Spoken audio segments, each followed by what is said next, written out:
untuk mencuci berbagai kebutuhan dan transportasi air, menanam berbagai listrik dan lainnya.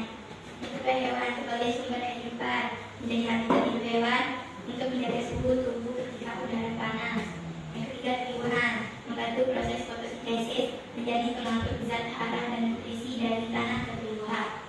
Nah, sudah tahu kan ternyata, silakan dulu. Nah, sudah tahu kan ternyata manfaat air bagi kehidupan makhluk hidup di bumi itu sangatlah banyak. Nah, sangatlah banyak ya.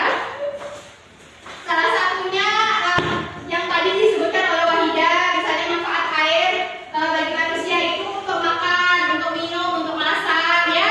Manfaat air bagi hewan sebagai sumber kehidupan. Misalnya hewan yang hidup di bumi, laut. Nah, kalau hewan yang hidup di laut seperti ikan, misalnya ya gurita, misalnya ditaruh di dataran akan mati. Ya, akan mati ketika ditaruh di daratan. Tumbuhan, fungsi air bagi tumbuhan membantu proses fotosintesis. Nah, selanjutnya kita akan mempelajari terkait siklus air. Ada yang tahu siklus air itu apa? Coba Wahida. Siklus air adalah Air yang mengalir ke atmosfer lalu turun ke bumi.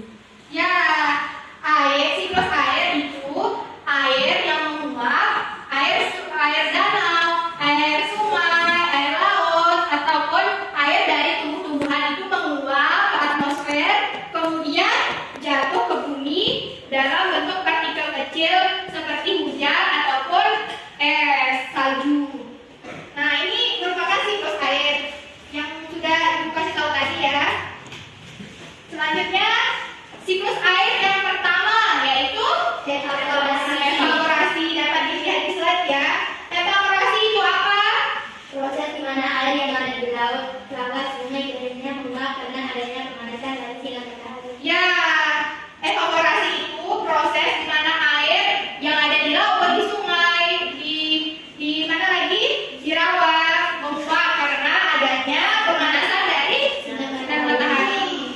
Ya, proses transpirasi. Coba kita silakan baca proses transpirasi itu apa? Proses pengeluaran proses ini terjadi pada jaringan makhluk hidup seperti tumbuhan. Ya, pohon di akar pohon itu ada air. Nah, di sana akan menguap. Lalu dia akan menguap. Nah, selain dari laut, rawa, air-airan di sungai, tumbuhan juga memiliki air yang akan menguap ke atmosfer. Kemudian kondensasi. Ada yang mau baca? Ya. Proses berubahnya uap air di atmosfer menjadi partikel es yang sangat kecil di suhu yang rendah. Partikel es disebut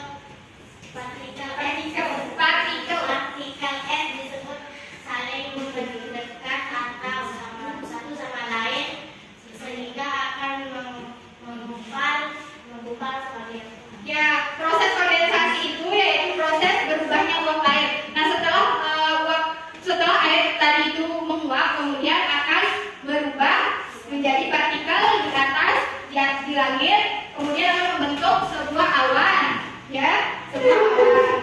Kemudian presipitasi. Presipitasi itu apa? peristiwa Nena, coba presipitasi.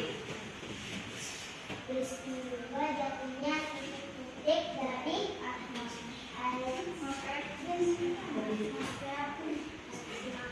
Atmosfer. ke permukaan bumi, baik dalam bentuk cair atau salju. Nah, presipitasi ini peristiwa jatuhnya titik-titik dari atmosfer ke permukaan bumi dalam bentuk cair atau kristal salju. Nah, setelah tadi menguap kemudian menggumpal menjadi awan, presipitasi ini proses jatuhnya air yang tadi menggumpal ya. Nah, itu tadi siklus dari air. Siklus air itu tidak akan pernah berhenti ya, akan terus berulang dari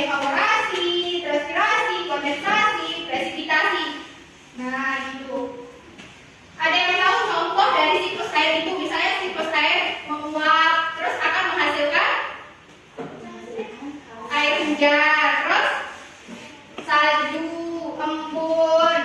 Nah, setelah kalian memahami apa itu siklus air, manfaat air bagi hewan, tumbuhan, dan juga manusia, kalian akan menjawab LKPD yang akan diberikan. Nah, di sini LKPD akan dibagikan secara berkelompok ya. Ini kelompok 1 dan kelompok. Apakah sudah jadi? Ya. Sudah. Setelah jadi, kalian akan presentasikan hasil kerja kelompok kalian di depan. Perwakilan ya, satu-satu dari kelompoknya. Ayo silakan kelompok 2 karena tidak semangat tadi. Silakan maju perwakilan dari kelompok 2. Dita, baca hasil kerja kelompoknya ya. Perkenalkan diri dulu, perkenalkan, nama saya Dita dari kelompok 2. Perkenalkan, nama saya Dita dari kelompok 2. Nah, silakan. Manfaat air bagi makhluk hidup. Manusia untuk memasak dan minum. Terus?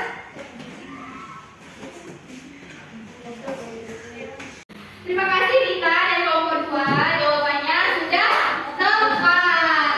Kemudian selanjutnya presentasi dari kelompok 1. Aida.